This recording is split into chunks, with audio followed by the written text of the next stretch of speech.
It is our differences that attract us to each other. And then they drive us crazy.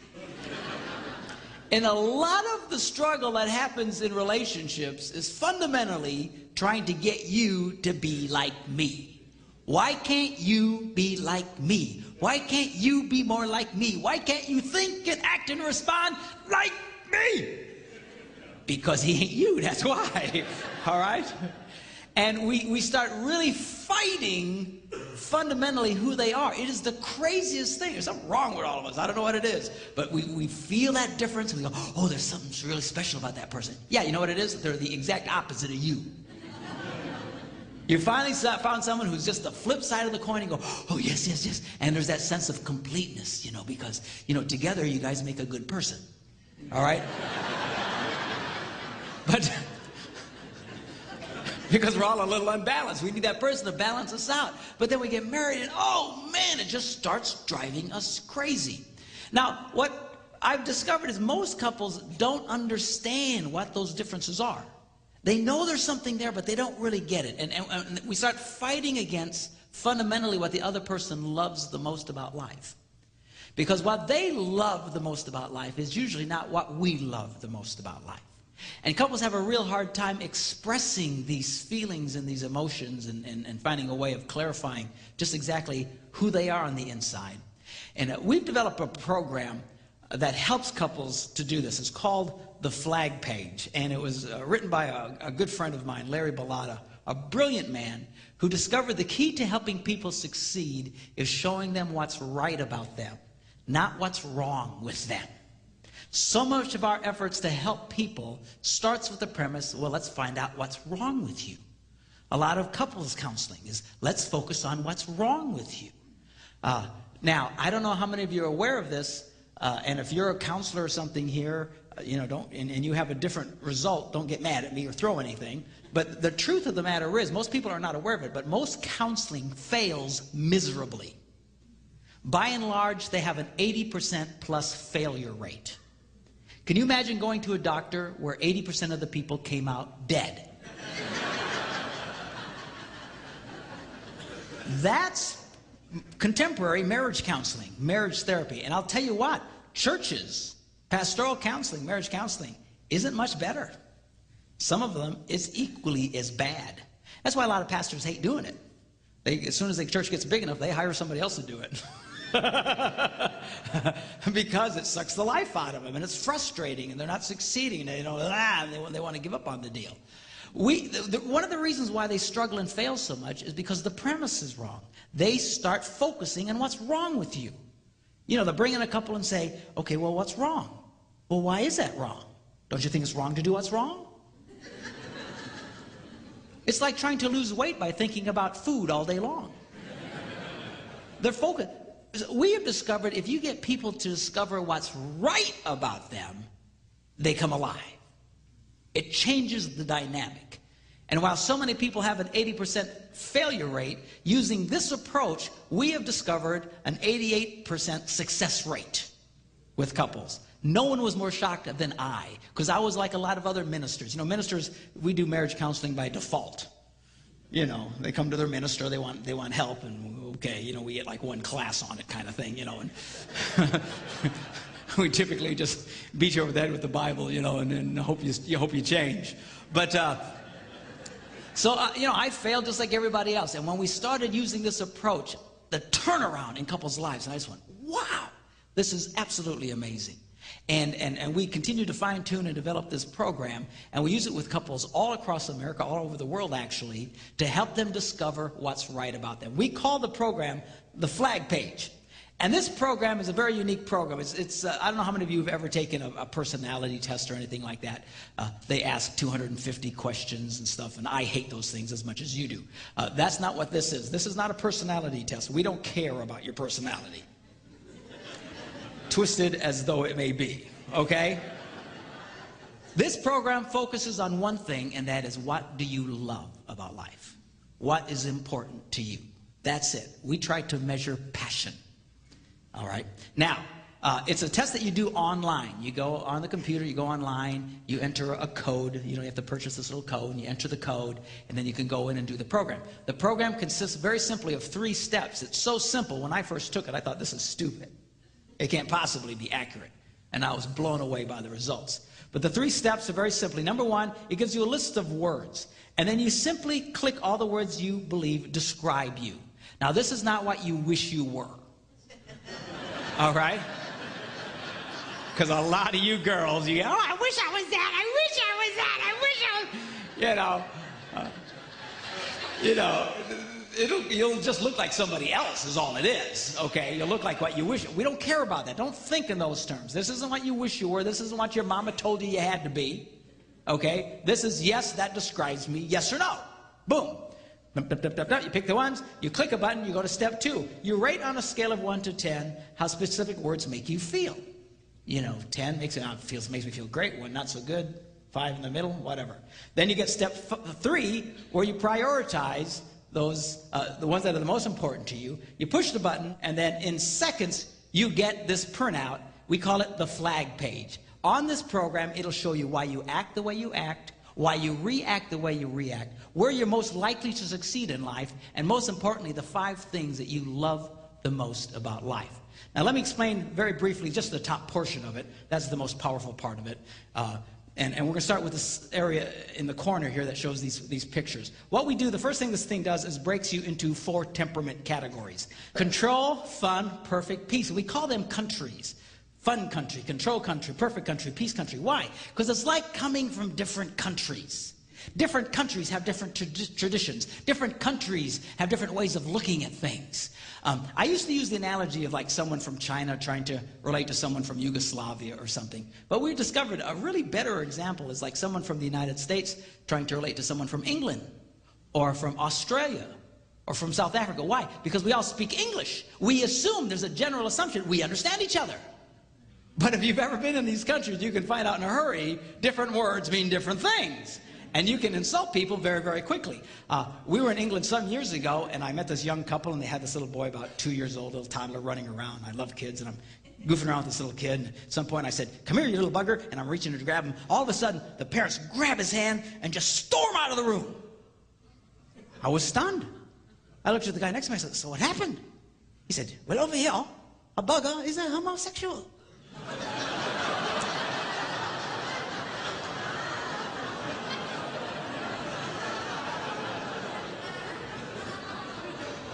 Well, that's not what I meant, okay? And when I told the couple, I apologize. I'm sorry, that's not what I meant. That's not what it means where I come from in Wisconsin, all right? But you know what? They didn't care. They didn't care. They stayed offended. They stayed upset because you don't do that in our country. I don't know how many of you follow little political things, but when the first President Bush went over to Australia, he was in a motorcade, and he was waving at the crowd, and he was using some hand gesture, I don't remember what it was, but over there, it's the equivalent of flipping everybody off. It's like going down the crowd, hey, how you doing, good to see you, and all the people got upset and offended, and of course he had to apologize later because over there, that's what that means, but not where we come from. And it's like that from these emotional countries. We have our way of viewing things. We have words that mean certain things, and we're motivated by different things than people from other countries.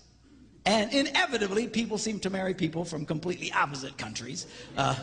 Not always, but a lot of the times it's very, very funny to watch. Now, let me give you a quick breakdown on these 4 countries. First of all, we have the square, black and white country of control. These are the people who just want to get her done. Need to get her done. Just get her done. All right, their favorite vehicle is the bulldozer. They just hop on that bulldozer and plow everybody over to get something accomplished. And they just rah. They're focused on what they're doing, not who they're killing while they're doing it. Because their greatest desire in life is they want appreciation for what they do.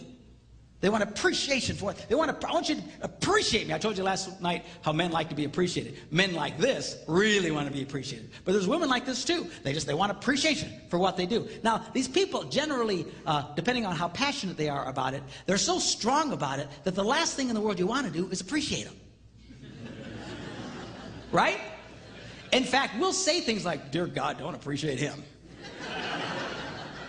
Right? So we all, the rest of us from other countries, feel it's our God-given responsibility to deny them what they want the most. And then we wonder why people get upset. We wonder why they feel depressed. We wonder why people struggle in life. Why? Because what they desire the most is being forbidden to them by everybody closest to them in their lives. You're not helping your spouse by denying what they want. It'll seem odd to you because you don't want it. I mean, to all of us, you know, that's weird. And in every country, they each have something that to the rest of us seems weird. But to them, it's breath and life to them. These people want to be appreciated. They like words like grasp, control, get her done, appreciate, accomplish, achieve. That's the world that they come from. All right? Then the next one is we have the star-shaped country of fun. Guess where I come from? All right? Now, these are the people, they just want to have fun. You know, we love it. And our favorite vehicle is the jet plane. High speed, no limits. Of course, we're famous for smashing into walls and not seeing where we're going.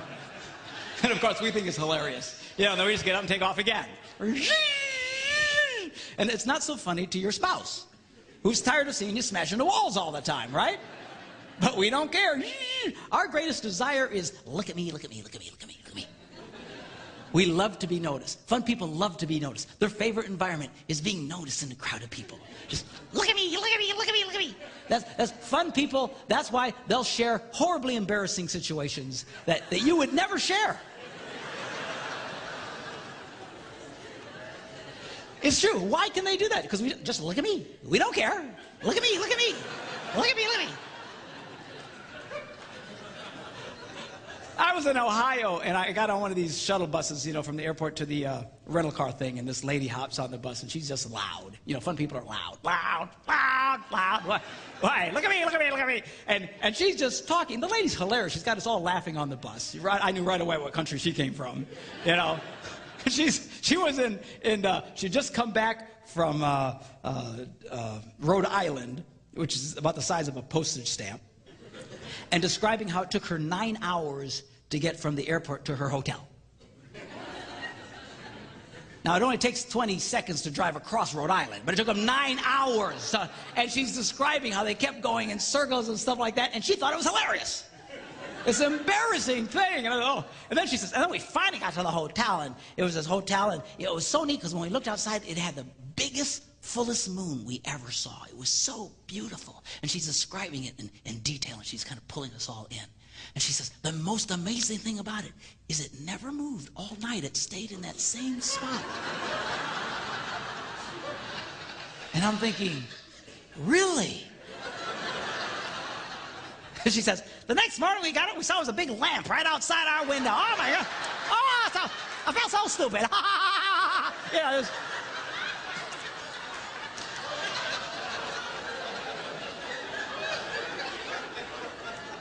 Now you realize she's sharing this with complete strangers. She doesn't care. All right? She just loves to have fun and loves to be noticed. We're not real big on details. You know, we're a little scattered brain. We're the kind of people we'll go to a shopping mall and we'll come out and we have no idea where the car is. And we think it's hilarious. I couldn't find a car for an hour.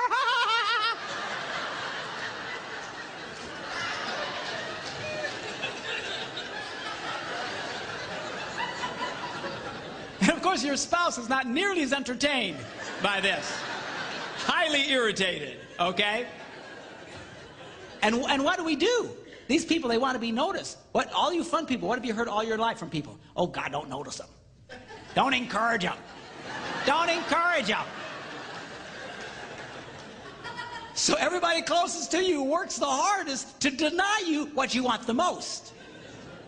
And if they succeed, you will be depressed. you will be frustrated. You will not be happy if they win. There's this constant war between the countries here. Now look at the words they like to use. Really, happy, good time, funny, great, ha ha ha. Now, we get a lot of people from Fun Country coming to my event because it's called Laugh Your Way to a Better Marriage. And just the title alone, they're in. Ah, okay, let's go. I love it. I love it. And what are they doing? They're trying to sell everybody by using their words. So if they're married to a control person, they're coming up saying, oh, come on, you need to come. It'll be really fun. It'll be really great. Oh, we'll have such a blast. But you're speaking Swahili to this guy. See? Because there's not one word you said that appeals to him at all. No, come on, it'll be really fun, it'll be really fun, it'll be really fun. We all like using our own language. And then we can't even begin to comprehend why the phrase really fun doesn't motivate you to come. All right? If you really wanted to succeed with Mr. Control or Mrs. Control, you would use their language. You would say, honey, you know, we ought to go to this thing because we'll be able to achieve more in our marriage, we'll be able to accomplish more, we'll be able to get more done, and we'll succeed more in our relationship. Now you're talking his language. Do you see the difference? But we don't want to do that. We don't even care what the other language is. We just want to use our language. And it gets us in trouble. So this is important to try and understand. Then we have the people from the diamond-shaped, hard, perfect world of perfect. And these are the people, they just want to get it right. It's just details, details, details. They view the world under a magnifying glass, you know. And they're always looking for flaws. And their way of saying, I love you, is let me tell you what's wrong with you. You know what I'm talking?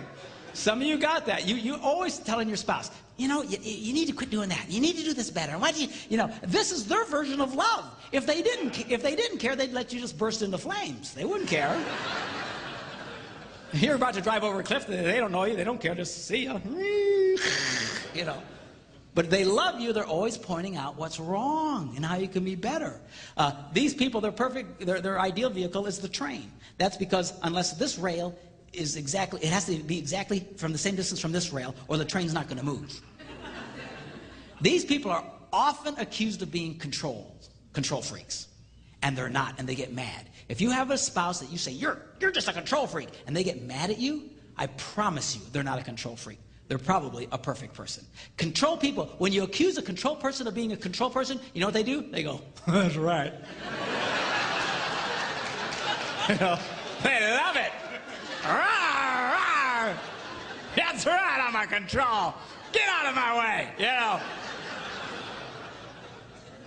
But perfect people are often accused of being controlled, but the reason that it feels like they're controlled is because they're always stopping the train.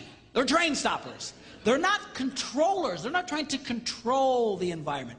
As control people like to control the environment. They like to do this, do that, put this here, do that. They light up with that. But perfect people, they just want to get it right. That's their desire. Get it right. Let's get it right. Let's get it right. Now, it doesn't mean it is right. It's just right to them.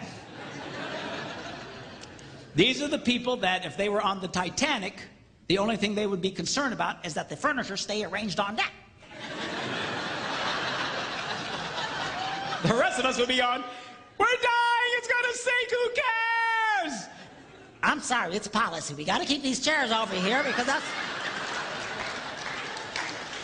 what it says in the manual, you know. You ever run into somebody like that? That it seems like for the lack of every bit of common sense in the world, they cannot see it because it's in the manual. That's the way. These are perfect people. They make some of the greatest workers in the world because they'll follow, you know, the manual to death, you know. Now, these are by nature the most creative people in the world. Your best architects, your best artists, your best designers, your best musicians. Janet comes from the world of perfect. It's her highest score. They take details and they make them come alive. They are creative geniuses, all right? But they are by nature the world's most sensitive people. And what they desire more than anything is really not perfection. They just want you to be sensitive to their feelings, which is something you'd never even connect that. You think, well, they want perfection, they want to view stuff, they want everything. No, no, no. Their greatest desire, sensitivity to their feelings. It really throws everybody because no one picks that up because they're always throwing darts at everybody. That's wrong, that's wrong, that's wrong, that's wrong, that's wrong, that's wrong, that's wrong. Okay? And then we try and throw the darts back at them. Okay, but they don't handle it very well. They don't like it. They get their feelings hurt all the time. Perfect people always walk around. They're always hurting all the time. People are always offending them. And they feel things very, very deeply. And a lot of them carry a lot of hurt and pains from even years ago. It's a real struggle for them. Again, they're creative, brilliant geniuses. God loves them, and God made you the way you are. But they have a real hard time letting go of stuff. See, control people, if you offend a controlled child, he'll push past it. You offend a fun child, he'll laugh it off. You offend a peace child, he'll make peace with it. You offend a perfect child, and they can carry the pain of that well into adulthood, some of them for the rest of their lives. If you have perfect children, you need to be very careful with them. They're very, very sensitive people. Again, they're brilliant, they're wonderful people, the most misunderstood people. When I'm flying home at 35,000 feet, I'm really hoping the guy who designed that came from perfect country. And not from fun country, you know. Bad.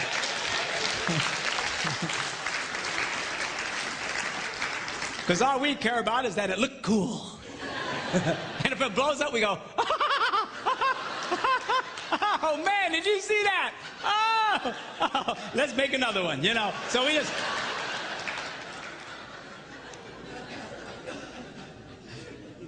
They like words like ideal, right, details, feel, that sort of thing. All right? Then we have the final country, the country of peace. These are the people who just want to get along with everybody. Can't we all just get along? I call it the Rodney King motivation. Can't we all just get along? You know, their favorite vehicle is the gondola on calm waters.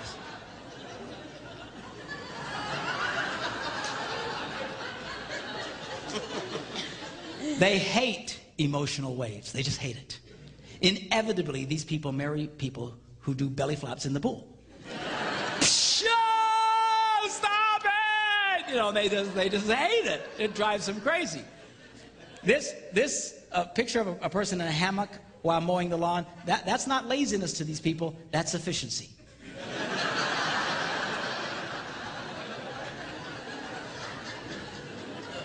Stay calm. Just stay calm. They like words like no hassle, the easy way, relax, low maintenance, smart. You know, they just like doing things, you know, with as little discomfort as possible. Now, these people's greatest desire, the control and fun are the easiest to recognize what their desire is. Perfect and peace is harder. Perfect, I explained to you, but peace people, what their greatest desire is for you to respect who they are. That's what they really want. The problem is, these are the easiest people in the world to disrespect. It is because they're so nice. And they're so placid and so bendable. They're just... And when anybody from the other countries run into a peace person, we immediately think, here's a chance for a convert.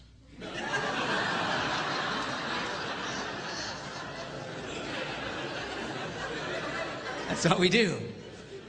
We can get him to the dark side. Follow the dark side. Because we think, because they're so nice, they really need what we have. And we can bring them to our side. So control people, you know, they'll come to a peace person and say, you need to get more done in your life. And a peace person will go, okay. And a fun person will say, you need to be more excited about life. And they'll go, okay. And a perfect person says, you need to get it right. And they'll go, yes, you're right.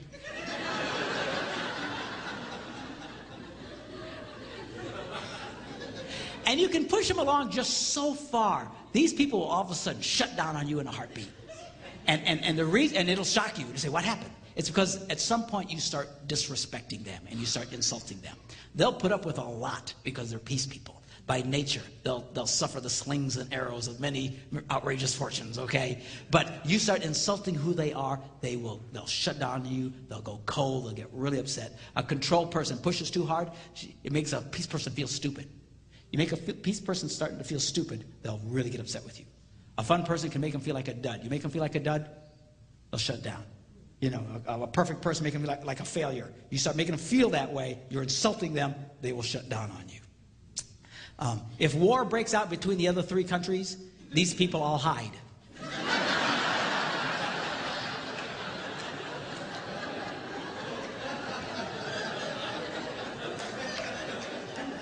And they come out and join whoever won at the end. You know, this.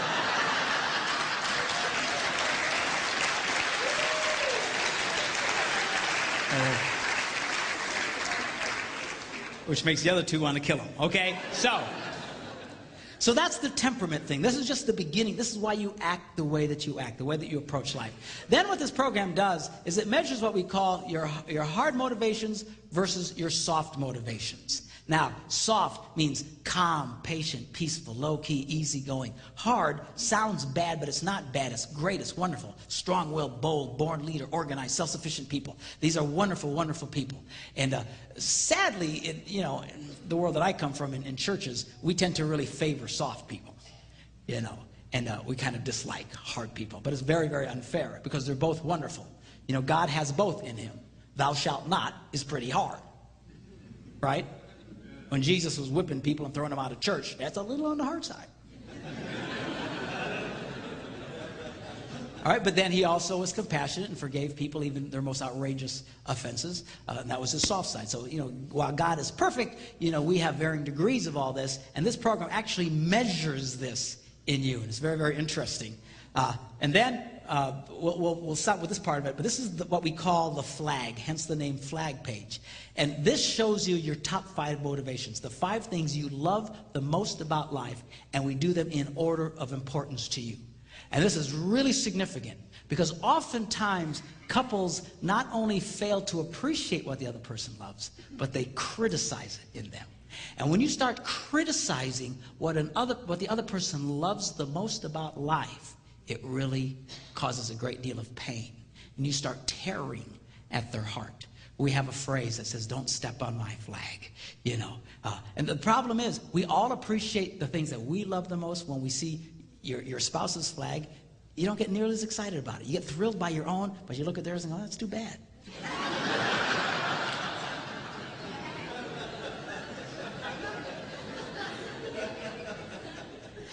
Now, we're going to take a break. When we come back, I'm going to show you, I've got a couple of couples, guinea pigs, that have already taken this program, and I'm going to bring them up on the stage, and I'm going to go through just a part of their flag with them so you can kind of get a sense of how this program works and how couples can try and learn so much about each other and learn how to succeed with each other. So we'll do that when we come right back, all right?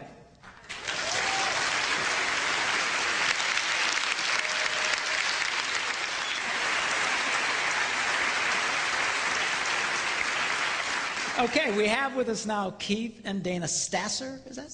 Stacer. Okay. And we're going to look at the Stacers. They're my next guinea pigs here. Okay, so we look at Keith. His is a fun guy. He likes being up here. Look at me. Okay. Look at this. 188. This boy's on drugs, man. I'm telling you. Just loves fun. Just great sense of humor. Life of the party. Never a dull moment. Can you tell? Can you tell? Can you tell? 188. Okay. 78, perfect. Fun, perfect people. We call these people the world's greatest entertainers, or the most creative people. You know, they have fun, but they get it right. And they get it right, and they have fun. Then he has a P score of only 63, a control score of only 27. He barely has a pulse.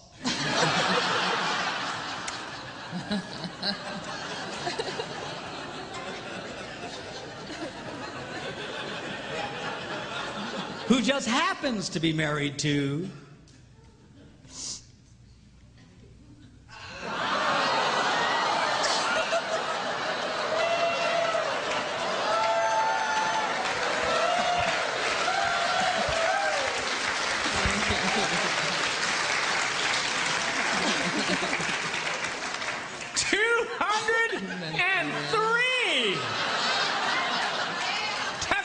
the charts. You know how rare that is to see someone with 200? 200, get her done. This girl's so Mr. 23 Control is married to Mrs. 203 Control. What a shock!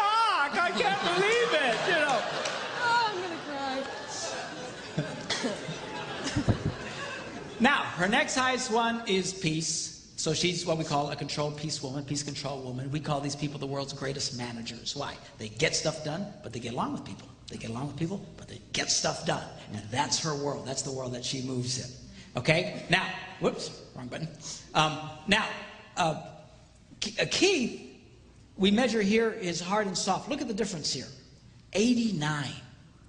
He's very high on the soft side, very low on the hard side. Here's a guy who's very much a soft-hearted guy. Desires to be very relational. That's a huge jump, 89. Usually, and I don't know Keith, but usually guys like this, if you force them to go into the hard side, you don't like the result. These are the guys, they get upset, they go psycho on you.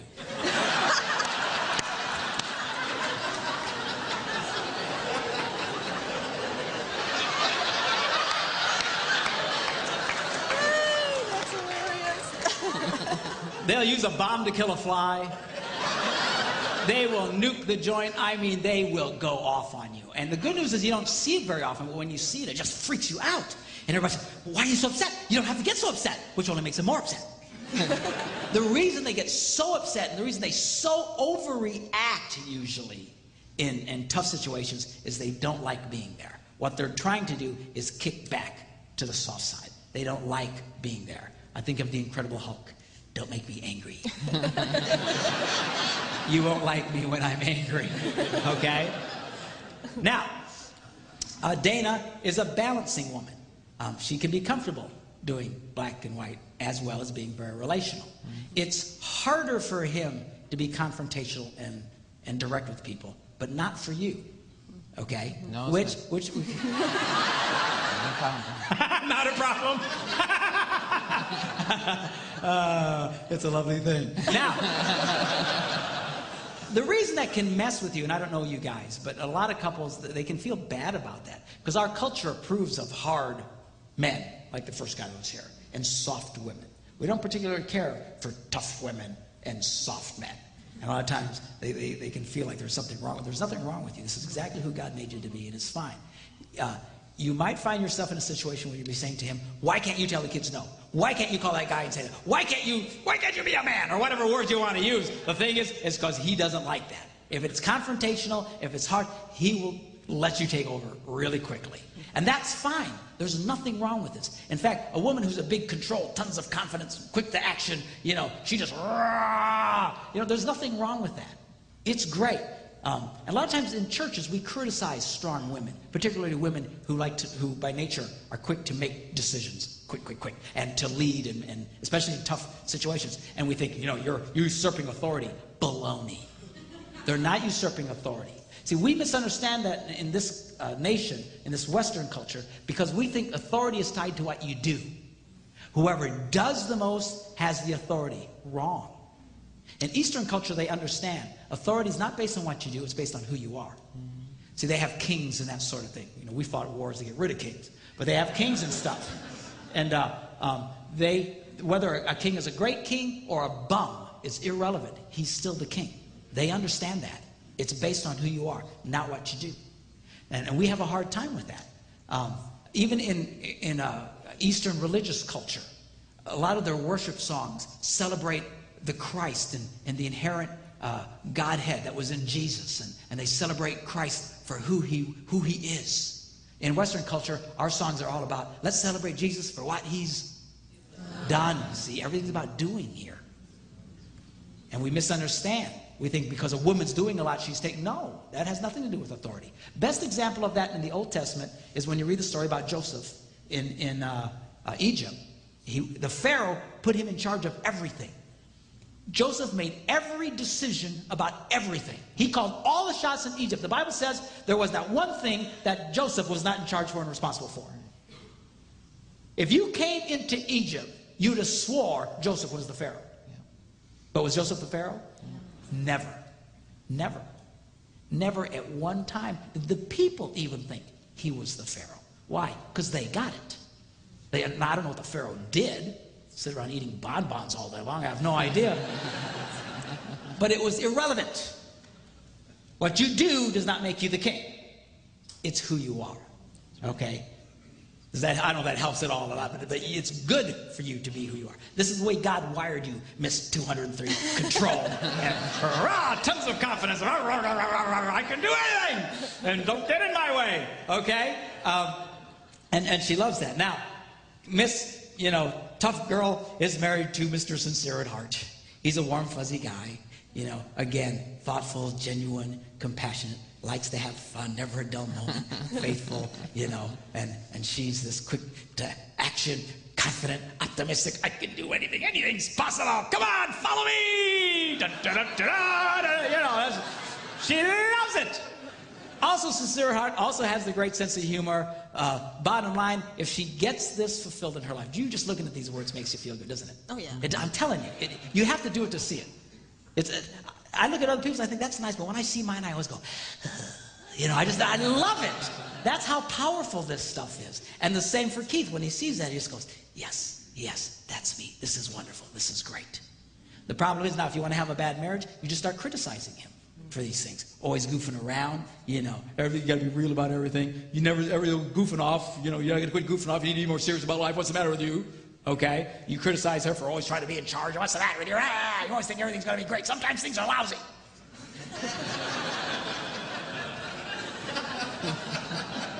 You need to be more real. What's the matter with you? And when you do that now, see, you could say that to me, it wouldn't hurt me. Because I don't have any of this. I just go, oh, all right, I can work on that. You do that to her, now you're tearing at her heart. You're tearing at who she is. A lot of times what you criticize most in your spouse is what they happen to love the most in life. You don't even know it. They've never told you. And then you wonder why you're struggling and why you're hurting each other so much. This program will help you discover it. Let's take a look at Dana and Keith's rules for feeling loved. Dana's rule for feeling loved, tons of confidence. Encourage and release me to go to the next level. She wants you to approve of her being this big control, get her done chick. Yeah. That's her number one rule for feeling loved. That's right. You know that number, and she's got number 2, 3, 4, and 5, by the way. She hasn't done all this yet, okay? Right. But you work this through, and you come up with her 5 rules for feeling loved. Tell you, it's impossible for her not to feel happy if you respect those in her life. And for Keith, sincere at heart, his number one rule is I need you to sincerely appreciate me.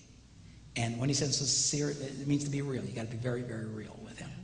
Again, these guys who have sincere, they can smell phony a mile away. They can tell when you're being, just blowing smoke at them. The more real you are with them and you appreciate him, the more he'll come to life. And again, he also has 2, 3, 4, and 5. And again, you get these 5 rules in their lives, and these people will come to life, and they will succeed at a level. And check it out, neither one of them has to change. And they can be completely happy. I believe you could stick virtually any 2 people in the world together. This is not eharmony.com, okay? We do not care about that. This isn't trying to find, why are we the most alike? It doesn't matter if you have exactly the same stuff or you're totally different. Bottom line is if you will respect, honor, and encourage each other, just these 5 things. Stop and think about that. You do this program, I can show you 5 things. If you will do those 5 things, you will have a happy wife. Take it to the bank. You do these 5 things, I can show you how you can have an absolutely thrilled and encouraged, happy man in your life. But a lot of us don't even know what they are. We never talk about it. That's the power of this program. All you have to do is when you do the program, again, you just have to go online and enter the code. Now, when you buy my book, where's a copy of the book? There's a copy of the book over here.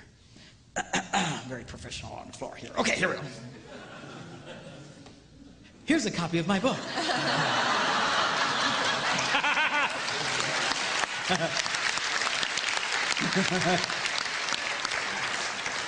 Very professional, yes. Anyway, It's blue, see? And it's called Discovering Your Heart with the Flag page. And when you get the book, it comes with a code in the back. And you take the code and you go online and you enter this in. Now, you need one code for each person. So if you want to get the book and you want one for your spouse, you'll have to buy the code. The codes are only $10. They're very affordable. And it's certain for $10, man, to find out what you can find in this thing is absolutely life-changing. And I'll tell you who this is really great for. Teenagers. Yeah. Nobody's more confused about who they are in life than a teenager. And unlike an adult who wants you to understand them, teenagers don't want you to understand them. It's true. They're blowing smoke all the time trying to confuse you. You get this program and you'll find out.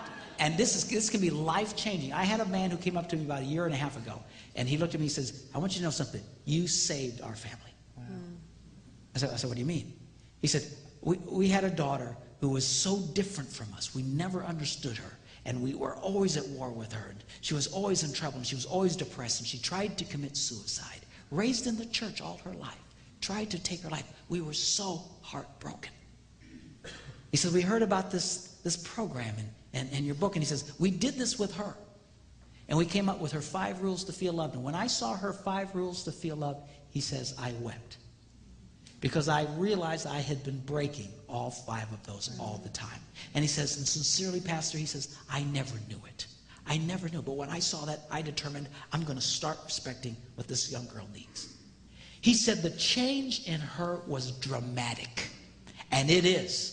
When you start giving people what they truly need in life, the change is powerful and dramatic. He says the turnaround in her attitude changed. She was up and positive. She's in school today. She's even thinking about going into the ministry. That was the power of understanding her heart and recognizing who she is. There's lots of reasons why we struggle with this today. Lots of psychological and sociological reasons that I talk a little bit about in the book, but it doesn't matter. Who cares why we're where we're at? You and I don't have the power to change our culture. Just so that you know, our culture, the way it is today, has given people, we've given birth to entire generations now who are completely clueless about who they are.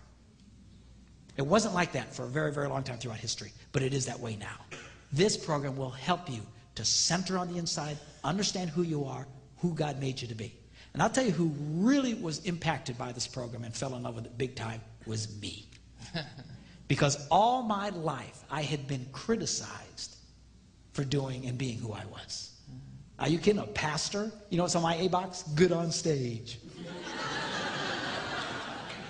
Fun. Loves people. Inspiration. You know, I love to make people laugh. And the static I got all my life, you can't do that. You can't get up in the pulpit and start goofing around like that. What's the matter with you? You don't always got to be in front of people. You need to be more humble.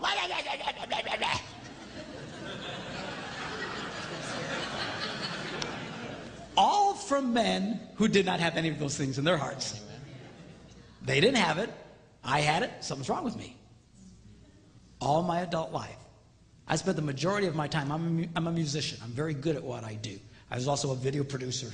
And churches loved hiring me because I was in charge of their music programs and helped do their multimedias and stuff. And I spent, here's a guy who loved to be in front of people, inspire people. I spent the majority of my day in a dark room with a computer or a keyboard. Na na na na na na na na na. Na na na na na na na na. Na na na na na. And the thing is, I'm very good at it. And I was told all my life, all that matters is you're good at what you do. Wrong. It's important that you love what you do. And when I saw that printout, I was heartbroken. And I said, oh, yeah, that's me. It's too bad. Seriously, I thought that was what was wrong with me. And Larry, the guy who developed this program, was showing this to me. He says, no. This is what's right about you. I said, no, it's what everybody hates about me. He said, well, I don't know what they hate about you, but this is who you are. And you need to be this. And I remember taking it to the senior pastor where I worked. And he says, is this really how you feel?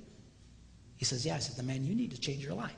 And he helped me launch into what I'm doing today. And now I'm touching millions of people's lives, doing all the stuff everybody told me I couldn't do.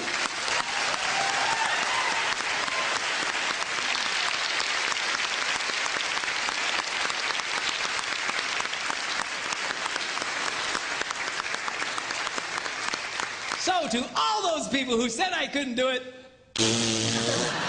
All right, that's what I got to say. All right, thanks, you guys. God bless you. When we come back, we're going to do the Yo Mama session, the #1 key to incredible sex. See you in a few minutes, all right?